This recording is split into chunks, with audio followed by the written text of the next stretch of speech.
Hello. Today I want to continue the video that I started recording last night after my children returned from seeing my husband.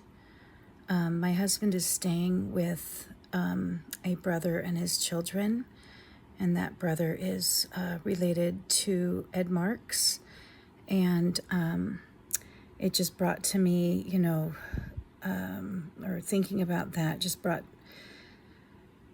to me the memory of the last time I interacted or I sent texts to Ed Marks's family. And I just wanted to share those with you, Brother Ed, and Sister Ruth publicly, since I never heard back any response, but these were desperate texts that I sent.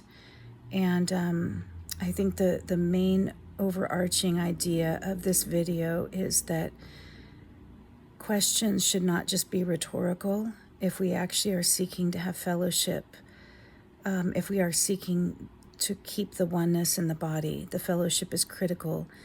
And when there are questions asked, but we refuse to hear an answer, or we just don't respond to any answer, then the fellowship, I believe, stops. Correct me if I'm wrong. But in the fermentation of the present rebellion, there's the same type of thing. A question is asked on page 33 of the fermentation of the present rebellion.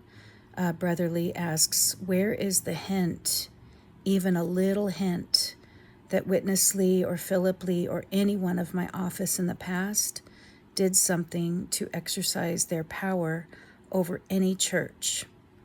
So there's that question. But there are plenty of answers. In the case of my marriage, there was also a question asked by you, Brother Ed, and I answered it. And so I'm going to share that answer, and then I'm going to go back to the question asked in the fermentation of the present rebellion. So, Brother Ed, in 2023, in the spring of 2023, if March 12th-ish is the springtime, almost spring. Yeah, nearly the spring of 2023. My husband let me know that he had over an hour conversation with you, and that you, well, I'll just read my text to your wife that I asked for her to please share with you. So it says, March 12th, 2023, I wrote to your wife and hoping that she would share. Dear Sister Ruth, Donnie let me know last night that he spoke with Brother Ed for over an hour yesterday, and Brother Ed told him many times he must move out of our home, that it is a matter of life or death. Donnie said Brother asked, quote, what kind of person would move back home after years away and then file for divorce? I would like to answer that if you and Brother Ed would allow me to. Okay, and this is a very partial answer. Again, this is a text, but I have A, this is the kind of person. A mother of a 24-year-old who called her while she was living with her brother and his family in Omaha, and who handed the phone to police who were there in her LA home. And the police told her they were called by her husband to send her son away because her husband has an anemia. The police stated that what they were being asked to do is unlawful because the son had established residency and cannot just be evicted from his home. Again, I have in parentheses that police had been called also on 2/28/20, and Nathan after that was hospitalized for weeks since that time. And sure enough, after I returned to LA in December of 2022, Nathan was again hospitalized for 9 days and could not have gone to the hospital if I hadn't returned because he needed to know his cat would be okay. So when the police had been called on Nathan by my husband to have Nathan removed from our home when Nathan is being completely gentle and kind and loving toward his father, then that affects Nathan's mental health very much. B, a wife who states to her husband that she is returning to her home after living in Tennessee, Texas, Washington, and Nebraska over the past few years, and having been repeatedly told by her husband that she may not come home. And when she chooses to return in December of 2022, she's given 8 rules by her husband and an attorney that I have to abide by, like no sharing of food, only positive interactions, her husband having exclusive rights to 2 of the 4 bedrooms, that he can have a female caregiver alone with him from 8 a.m. to 8 p.m., etc. And the wife is threatened with a restraining order if she does not honor all 8 rules. C, a wife whose husband has asked repeatedly for her permission to find another woman for her and for her to release him from the marriage bond. And D, a wife who is legally responsible for her husband's decisions and actions, which have been at times illegal, unsafe, or with severe financial consequences, which I cannot bear. So that was my response to you, Brother Ed, through your wife, Sister Ruth Marks. I wrote, I treasure the fellowship and prayers we have shared and pray the Lord would head up our situation. I genuinely deeply love Donnie, but I have been treated as if I am the primary threat to his health since 2018 or before. Anyway, I wrote, I hope you are doing well. And then I wrote a follow-up text. It says, perhaps this photo would help Brother Ed understand better why I returned home to LA in December of 2022 after police were called for a second time to send Nathan away in November just before his 24th birthday. I knew this incident would likely cause another breakdown. It did. Then I just wrote her a little bit about Nathan's background. Nathan had been in the honors program at Northeastern and left in the late spring of 2019, telling me he just constantly ruminated on how he might be able to help us. He has, through these years, helped so much, but there is only so much anyone can do, especially a young adult child. The effects, especially from police being called by his dad to tell him to leave his home, have been devastating. So the photo that I included in the text was just before Nathan's second of multiple hospitalizations. Nathan was in the hospital that time for about a month. He seems to be doing well, and I would say that again, thank God. I wrote, as I believe you know as a nurse, addiction to opioids is a family disease. It affects each family member. We are all suffering intensely. I wish saints understood the complexities better. The indirect suffering of ostracism by my in-laws and other saints has been worse than the direct suffering of the effects of addiction. Because I can blame medicine for addiction and behavior changes. I do blame Satan, but it hurts to lose family and saints when you need them the most. Without ostracism, one has community support to get through. Anyway, Jesus is Lord. Lord Jesus, come quickly in grace and love and fellowship, Ruth. Okay, so those were my answers, dear Brother Ed. These are my answers about partial answers.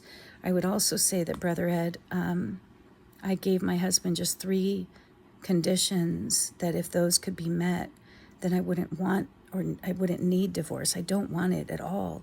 And I'm not filing for it now. I'm filing for legal separation, but just because these 3 items cannot be agreed to. And the first one is just honesty.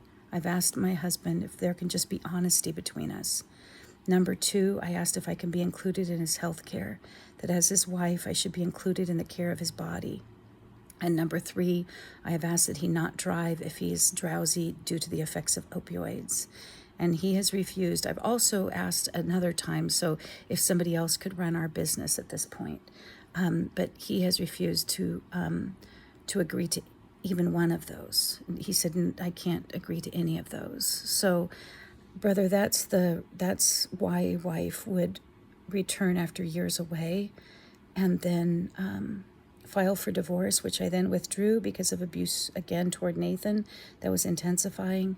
And now I'm trying to get legal separation because of those 3 or 4 items that can't be agreed to, and that put me in a situation where I can't, it's not responsible of me to be financially and legally considered a partner with someone who refuses to be honest, to include me, etc.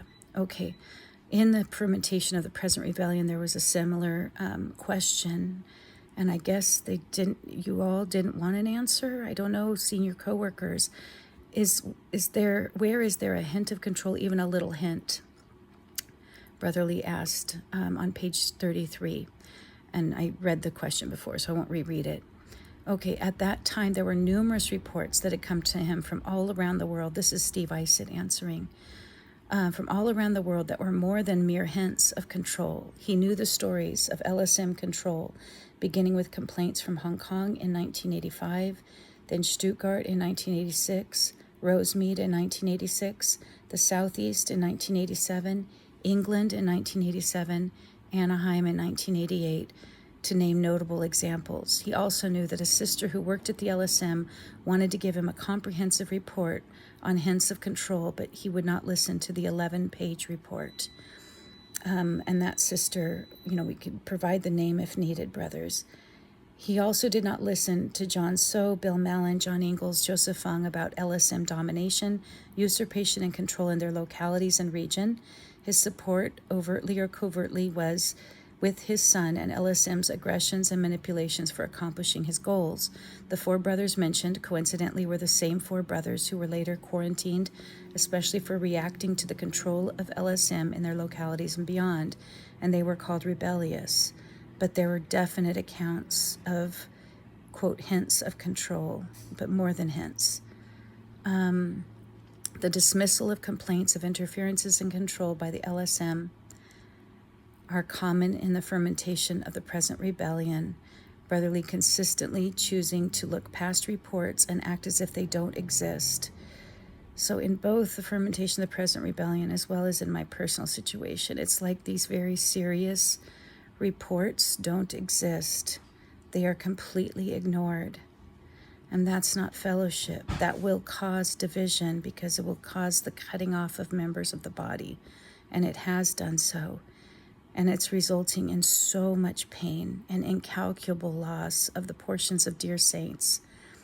I could go on related to these hints of control by reading more of what Brother Steve Isitt has written.